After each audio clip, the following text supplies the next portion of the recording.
Hey everyone, CPO here. In this video, I'm going to go over the installation of an EcoHitch hidden trailer hitch receiver on my 2019 Golf R. This video will also be inclusive of how to remove the rear bumper on this car, so if you're looking for that information, it will be contained in great detail here as well. You might have noticed I also have a rear diffuser from CJM Industries, and I was really not sure if I was going to be able to make this work with the diffuser. I spent a lot of time looking at pictures on eTrailer.com, trying to make an assessment on whether or not I can actually make this happen. I assumed I was going to have to make some modifications to the diffuser, and spoiler alert, if you're watching this video, it means I did get it figured out. This receiver has a 2,000 pound towing capacity and a 300 pound tongue weight limit, which is more than enough for my needs. Oh, what are my needs? Well, I'm glad you asked. I'm doing this to use with my bike rack. I got a new mountain bike, which is quite a bit heavier than my other bikes, and I'm just tired of hoisting bikes on top of the roof to use the roof rack. I don't like putting them in the back of the car because it gets the inside all nasty, so I made the decision to go ahead and add a receiver so I could use my hitch-mounted bike rack. I didn't necessarily install this with the intent to use a trailer, but it definitely leaves me the option if I decide I need to tow a small utility trailer somewhere. And yes, it seems while everyone else is trying to find ways to cut weight, I'm actually adding weight to my vehicle. I just have to remember that this car is way more useful to me off the track than it is on the track. All right, that's enough setup.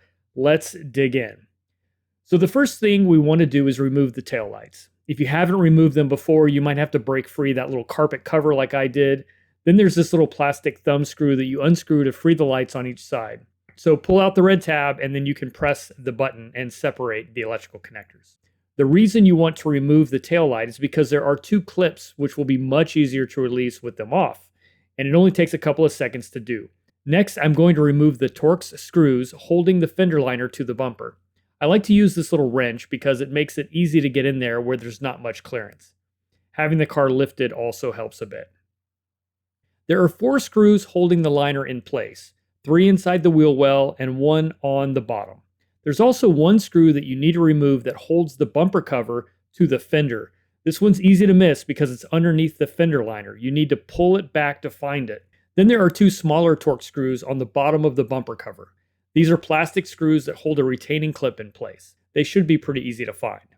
Here's a closer look of what it looks like. Once we have all of the screws removed, we can pull off the bumper liner.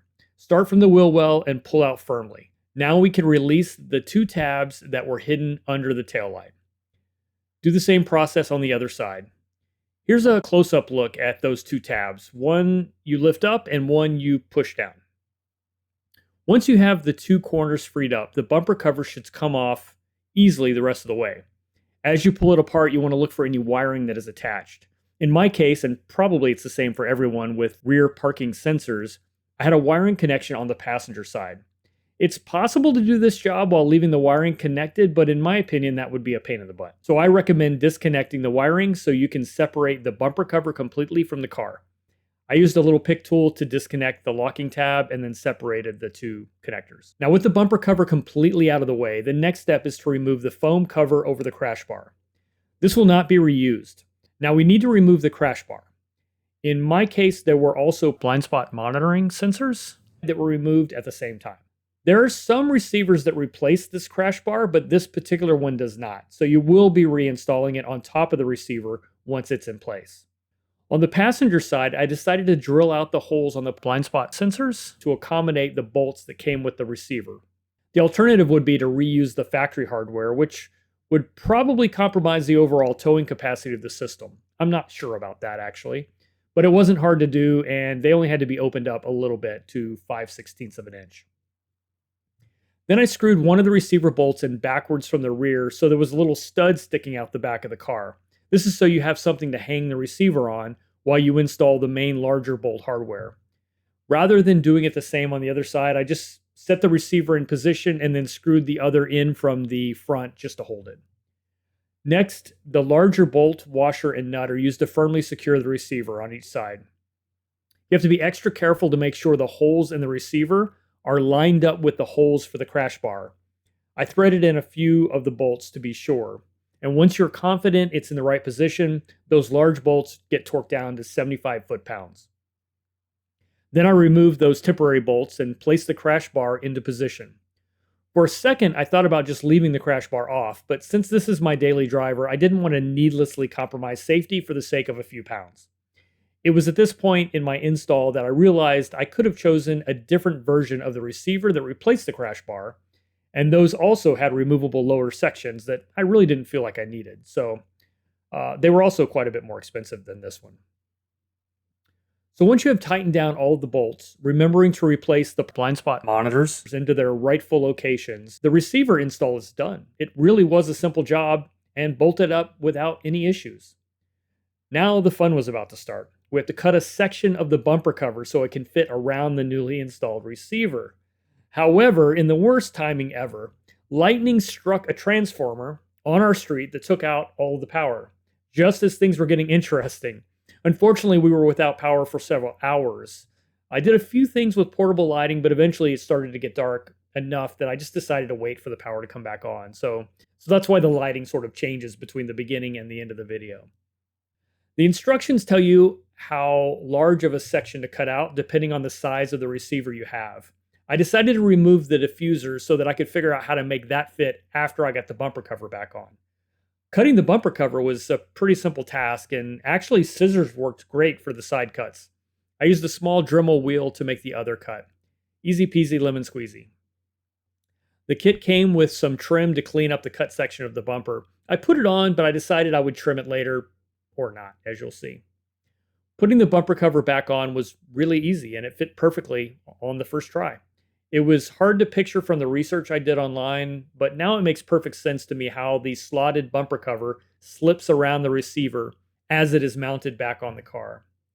I made sure the bumper cover lined up on both sides, which it did, and I just clipped the top into place to hold it. Then went back to trying to figure out what to do with this diffuser. I didn't want to cut any more than I had to, so I tried a couple of options, test fit, and then soon realized I was just going to have to take out a section of the middle of the diffuser. It actually works out really well and doesn't look too horrible, and it's solid. My cuts aren't super pretty, so I use that trim from the kit to clean up that instead of leaving it on the bumper cover, which can't be really seen anyway. In hindsight, I don't know that I like the trim there, so I may pull it off again. Someday, maybe I'll try and sand the cuts to make them look more factory. Actually, what I should do is just bug Chris over at CJM and see if he can make me some custom cut panels. That would probably look a lot better. Anyway, now that I have the diffuser figured out, I can go ahead and get everything properly reattached. Don't forget to reconnect your parking sensors if you have them. I replaced the lower retaining clips and the plastic screws that hold them in place. Then I finished clipping the top of the bumper underneath the lights. I reinstalled the torque screw holding the bumper cover to the fender, and then reinstalled the fender liner screws on each side. And finally, the tail lights were replaced on each side. Plugged them in, slipped them into place, and then used the thumb screw to secure them. Also, make sure the rubber seal down at the bottom of the hatch opening isn't trapped underneath the bumper cover. I had a small section that I had to adjust. The very last thing I did was reinstall the hardware that secures the diffuser to the bottom of the bumper cover. So here we go. Here's a look at how it turned out. I realize aesthetically it's not the most race car type of look, but I need functionality as well. Here's how the bike rack and bike end up getting mounted to the car. As you can see, there's plenty of clearance between the bike and the back of the car, plenty of ground clearance. And although it sticks out a little on each side, it's really not that much wider than the mirrors on the car are anyway. If you're curious about this bike rack, I made a couple of videos about it on my Jeep channel, O3D Jeeps. I go into quite a bit of detail on the rack and how it works, and so I'm not going to go into that here. I did get custom reversed side plates for the rack when I put it on the Jeep for reasons I discussed in those videos. So I actually had to replace those with normal side plates now that I have them on the car. Most people will never have to worry about that. How you see the bike rack in this video is how it looks if you buy it, normally. Anyway, that's it. I hope you enjoyed the video and perhaps learned something from it. If you have any questions, please let me know in the comments and I'll try and keep up. And as always, thanks for watching, and I'll catch you on the next one.